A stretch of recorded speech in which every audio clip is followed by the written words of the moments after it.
Vanoggend se tema is integriteit. 24 eeue gelede het China 'n plan gehad. Dit was 'n briljante plan. 'n Plan so groot dat jy dit vandag nog vanuit die ruimte kan sien. Die Groot Muur van China. 21.000 kilometer lank, op sommige plekke 9 meter hoog en 6 meter breed. Dit is 'n monument van menslike ingenieurswese en kollektiewe wil. Hulle het gedink, as ons net groot genoeg mure bou, sal ons veilig wees. Maar gedurende die eerste 100 jaar van die muur se bestaan, is China 3 maal ingeval. Nie een keer deur die muur nie een keer oor die muur nie. Elke keer deur dieselfde hek. Omgekoopte hekwagte het die barbare ingelaat. Die Chinese het 'n muur van integriteit gebou, maar vergeet om ook mense van integriteit te bou. Christus het rondom ons 'n muur van integriteit gebou deur sy kruis, sy opstanding en sy gees. Maar is ons, wat sy gees ontvang het, al werklik mense van integriteit? Of is dit onsself wat die hek oopmaak deur ons woorde, dade en houding? Integriteit kan nie van buite af op mense afgedwing word nie. Dit moet van binne af kom. Paulus skryf oor hierdie binnekant-buitekant probleem aan die gemeente in Korinthe. En hy skryf dit terwyl sy eie integriteit deur sommige mense bevraagteken word. Korinthe was nie 'n maklike gemeente nie.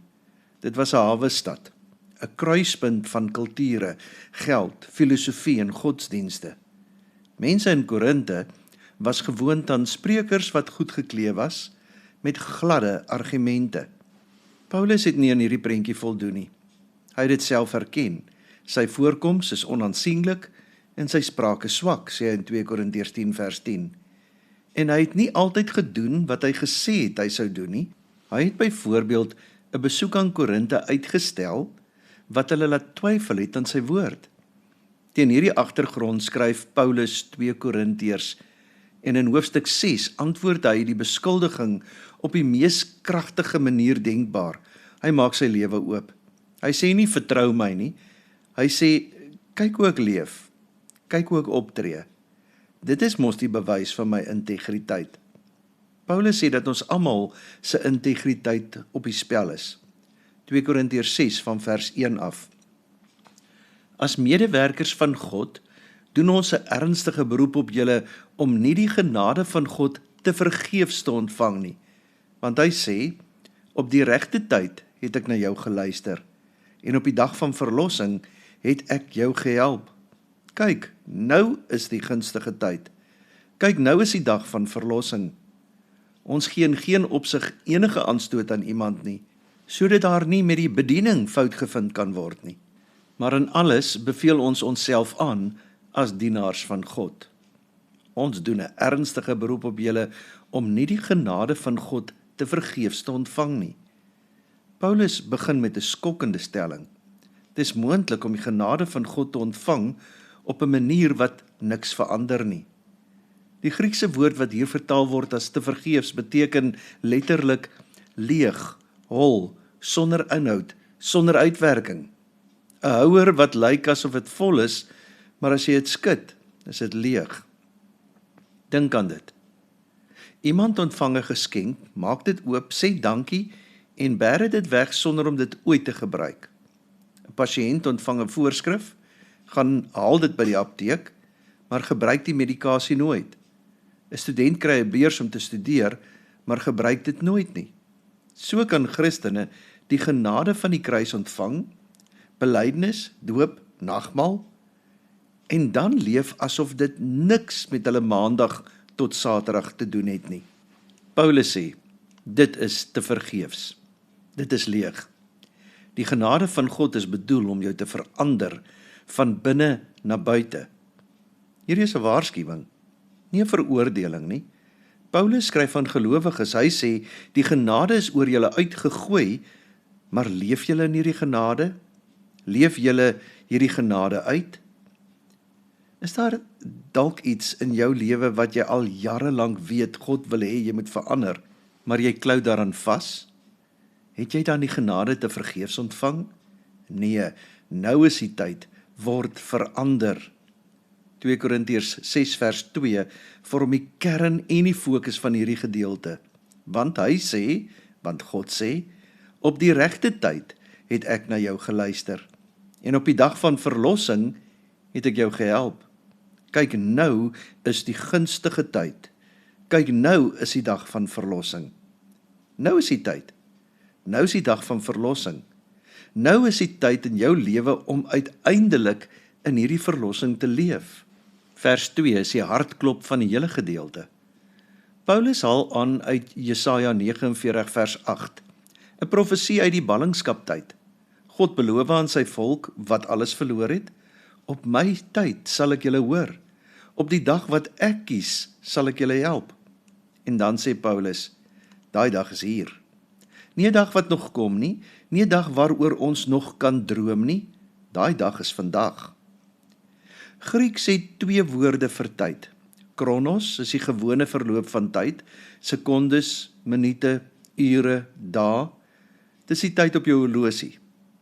Dit staan vir die eindlose wenteling van die aarde om die son. En dan Kairos. Kairos is iets anders. Kairos is 'n besondere oomblik, 'n beslissende oomblik wat nie herhaal word nie. Die Kairos is die oomblik waarop alles verander. Wanneer Paulus sê, die tyd wat God bepaal het aangebreek, gebruik hy Kairos. God het 'n Kairos aangewys, 'n besondere oomblik. Die seun het gelei, gesterf en opgestaan op daardie Kairos. En elke dag wat ons nou leef, is 'n lewe in antwoord op daai Kairos. Efesiërs 5 vers 15 en 16. Let daarom sorgvuldig op hoe julle leef, nie as onverstandiges nie, maar as wyses. Koop die tyd uit, omdat die dae vol boosheid is. Moenie jou tyd mors nie. Moenie God se genade te vergeefs laat wees nie. Moenie wag nie, die oomblik is hier, leef asof dit tel, want dit tel. Paulus skryf, op die regte tyd het ek na jou geluister. Op die dag van verlossing het ek jou gehelp. Dis verlede tyd, dit het reeds gebeur. Hierdie is die fundament van reformatie. God se genade aan ons in Christus is 'n voltooide daad. Ons is gered, nie omdat ons dit verdien het nie, nie omdat ons dit volhou nie, maar omdat God dit in Christus voltooi het. Efesiërs 2 van vers 8 af sê, want uit genade is julle verlos deur geloof. En juis dit kom nie uit julleself nie, dit is 'n gawe van God. Dit kom nie uit eie werke nie, sodat niemand op iets mag roem nie. En juis omdat dit klaar gedoen is, deur Jesus gedoen is, juis omdat die genade al gekom het, kan ons leef vanuit 'n plek van dankbaarheid in plaas van 'n plek van angs. Integriteit is nie 'n poging om God se guns te verdien nie. Dis die gevolg van mense wat al ontvang het. Ons leef nie met integriteit sodat God ons sal aanvaar nie. Ons leef met integriteit omdat God ons reeds aanvaar het. Vers 2 sê verder, kyk, nou is die gunstige tyd. Kyk, nou is die dag van verlossing. In die Grieks is dit 'n uitroep, 'n roepstem. God roep ons vandag tot aandag. Nie môre, nie wanneer ek reg is daarvoor nie, nie as die kinders groot is nie, nie as jy meer tyd het nie. Hierdie kyk word 2 keer gesê, omdat ons 2 keer gesê moet word. Want ons is gewoond daaraan om ons aandag te laat afdwaal, om die belangrike vir die dringende op te offer. Is jy van plan om eendag met jou vrou of jou man vrede te maak? Kyk, die tyd is nou. Is jy van plan om eendag oor jou finansies eerlik te wees? Kyk, die tyd is nou. Is jy van plan om eendag op te hou om 'n dubbele lewe te lei? Kyk, die tyd is nou. Is jy van plan om eendag by die werk of by jou vriende te wees wie jy ook by die kerk is? Kyk, die tyd is nou. Om die krag van Paulus se aanhaling te verstaan, moet ons Jesaja 49 kortliks verstaan. God praat hier met sy volk wat in ballingskap is in Babel. Hulle het alles verloor. Huis, tempel, koningshuis, vryheid. Hulle wonder of God hulle vergeet het. Jesaja 49 vers 14 en 15 sê, Sion of Israel het gesê, die Here het my verlaat. My Heer het my vergeet. Kan 'n vrou haar suigeling vergeet? Haar nie ontferm oor die seun van haar moederskoot nie? Selfs al sou hulle vergeet. Ek sal jou nie vergeet nie. En in die konteks van daai wanhoop sê God, ek het op die regte tyd, toe jy oop was vir my hande in jou lewe, na jou geluister. Ek het jou gehelp. Ek het jou nie vergeet nie. Wanneer Paulus dit in 2 Korintiërs 6 aanhaal, sê aan die gemeente en aan ons, die ballingskap is verby. God is altyd teenwoordig. Die belofte is vervul in Christus. Die dag van verlossing het gekom. Leef nou daarin. Hoe lyk integriteit vir mense wat weet dat hulle ballingskap verby is? Hulle leef nie meer soos gevangenes nie. Hulle leef as mense wat bevry is, vry om eerlik te wees, vry om reg te doen, vry om jouself aan God oor te gee, vry om te vergewe, vry om lief te hê. Vra vir jouself, watter deel van my lewe leef ek nog asof ek in ballingskap is? Asof God nog nie geluister het nie? Dalk is dit tyd om vry te begin leef. Maar wat is integriteit? Die woord integriteit kom van die Latynse integer, heel, ongeskonde, volledig. Integriteit beteken jy is heel. Jy is nie in twee gebreek nie. Jou binnekant klop met jou buitekant. Wie jy in die kerk is wie jy by die werk is, by die huis is, agter geslote deure is. Die HAT sê, dit beteken eerlik, opreg, volledig eerlik, onomkoopbaar. Die Oxford sê, die kwaliteit om sterk morele beginsels te hê en hulle konsekwent te volg. Maar vir Jesus-volgelinge is integriteit meer as 'n morele eienskap. Dit is 'n geestelike werklikheid. Integriteit is die sigbare wys van 'n onsigbare transformasie. 1 Johannes 2 vers 6 sê, wie sê dat hy in hom bly, behoort self ook te leef soos hy geleef het. Dit is die toets. Nie hoe ons praat oor Jesus nie, maar hoe ons leef soos Jesus. Integriteit is nie iets wat jy op Sondag aansit en Maandag afsit nie. Dit is 'n lewenswyse. Die eerste reformatie het gegaan oor reg glo, sola fide, deur geloof alleen. Sola gratia, deur genade alleen. Sola scriptura, deur die skrif alleen. Dit was radikale verandering, kerklike verandering. Die kerk het begin om reg te glo. Maar jy het ook die tweede reformatie nodig, 'n reformatie van jou lewe. Reg glo en reg leef. Want is moontlik om al die regte geloofgoed te sê en dan 'n lewe te lei wat totaal strydig is met jou belydenis. Die kerk se grootste bedreiging is nie van buite af nie. Dit is die Christene wat een ding bely en iets anders leef. Wanneer 'n mens van integriteit praat, praat hy nie van perfeksie nie. Hy praat van 'n mens wat gewillig is om reg te maak wat verkeerd is, te erken wat verkeerd is en altyd terug te keer na God toe. Hoe lyk integriteit volgens Paulus? 2 Korintiërs 6 van vers 3 af. Ons gee in geen opsig enige aanstoot aan iemand nie, sodat daar nie met die bediening fout gevind kan word nie. Maar in alles beveel ons onsself aan as dienaars van God, met groot uithou vermoë, in verdrukkings, in ontberings, in benoudhede, geslaan, in dronke gegooi, in oproere en in swaar arbeid, in slapeloosheid en honger, met eerbaarheid, begrip, verdraagsaamheid en vriendelikheid in die Heilige Gees en met ongeveinsde liefde, met die woord van die waarheid, met die krag van God, met die wapens van geregtigheid vir die regterhand en die linkerhand, te midde van eer en oneer, te midde van laster en lof. Paulus sê, my integriteit is bewys nie deur my suksesse nie, dit word gesien in my standvastigheid, te midde van eer en oneer, laster en lof. Hy hou aan, al is dit moeilik.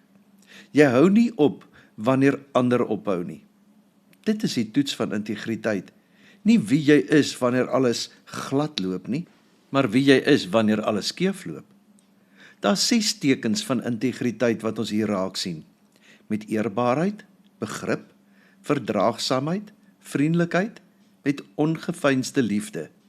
met die woord van die waarheid, met die krag van God, met die wapens van geregtigheid vir die regterhand en linkerhand. Kom ons kyk na hulle. Teken 1, eerbaarheid. Die woord eerbaarheid dui op 'n lewe wat nie dui op volmaaktheid nie, maar egtheid.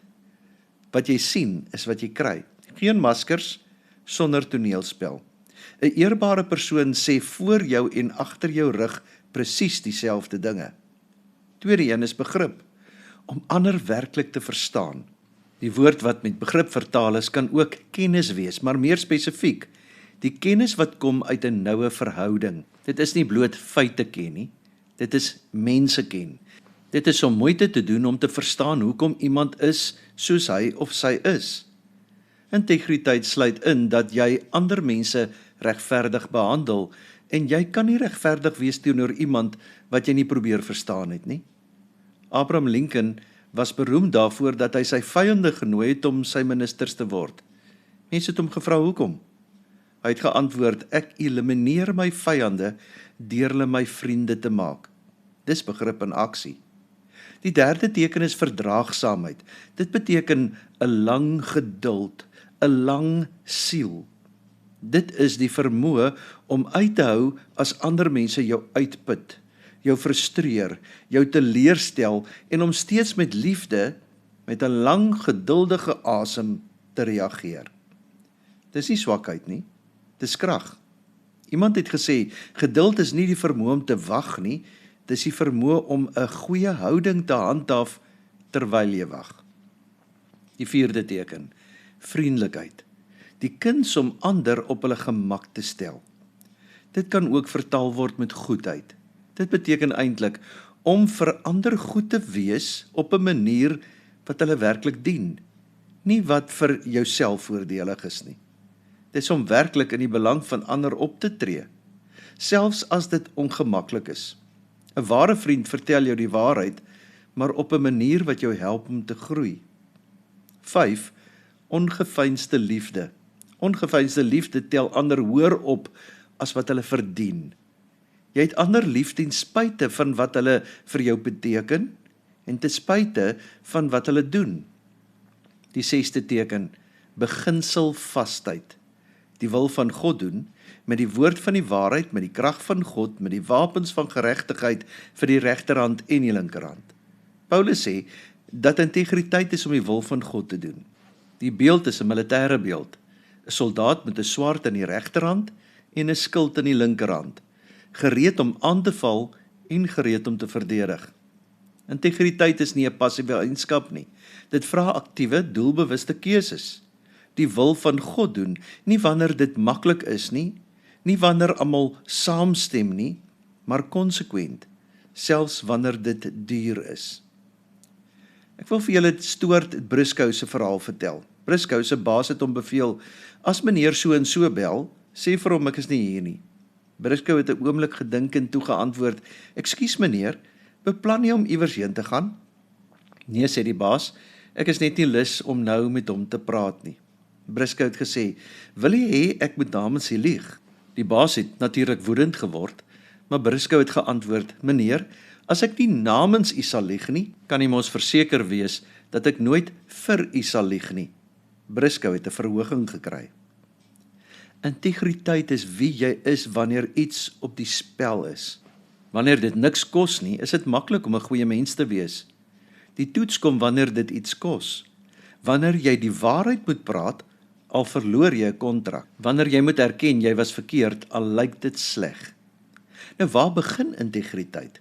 Die sleutel tot integriteit is nie meer wilskrag of selfdissipline nie. Baie mense probeer dit en hulle val, omdat hulle probeer om van buite af goed te wees, sonder dat hulle van binne af verander is. Die sleutel is, leef bewustelik in God se teenwoordigheid, 24 uur per dag, 7 dae per week. Psalm 139 sê, Here, U ondersoek my en U ken my. U is die een wat my sit en opstaan ken. U verstaan van ver af wat ek in gedagte het, my omswervinge en waar ek rus, U het dit afgemeet. Al my paaie is aan U bekend. Dawid het geleef met die wete dat God elke oomblik teenwoordig is. Nie as 'n bedreiging nie, maar as 'n werklikheid. Jy is nooit alleen nie. Jy's nooit ongesien nie. En dit verander alles. Weet jy wanneer jy alleen in jou motor sit? Weet jy wanneer jy op jou selfoon blaai en niemand kyk nie? Weet jy wanneer die vergadering nie genotuleer word nie? Die antwoord is, dis die ware jy. Integriteit word gebou in die oomblikke wanneer niemand kyk nie. Moet jy besef dat God altyd kyk. Integriteit vra dat jy sal weet wie jy is, nie wie die wêreld sê jy is nie. Nie wie jou vrese sê jy is nie, wie Christus sê jy is. Integriteit sluit in hoe ons ander mense behandel. Baie van ons integriteitsfoute gebeur in ons verhoudings. Ons praat kwaad van mense. Ons manipuleer situasies in ons guns. Ons gebruik ander vir ons eie voordeel. Die geneesmiddel is om ander te sien soos God hulle sien, as beelddraers van God, as mense vir wie Christus ook gesterf het. As mense wat ook swaar kry dra, wat jy nie kan sien nie. Integriteit is om te doen wat jy behoort te doen, selfs wanneer niemand kyk nie.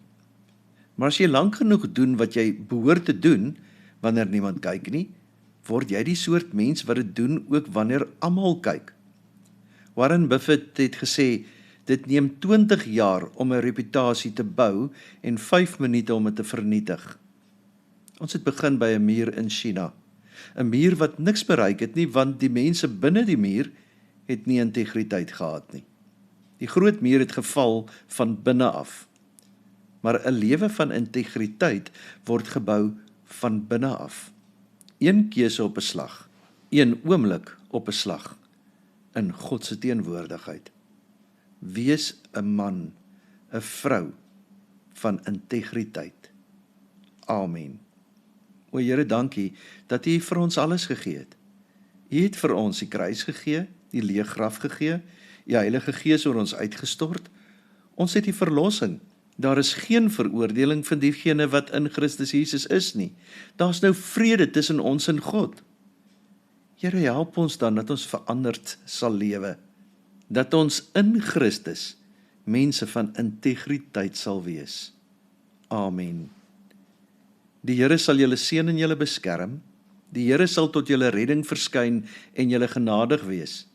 Die Here sal julle gebede verhoor en aan julle vrede gee. Amen.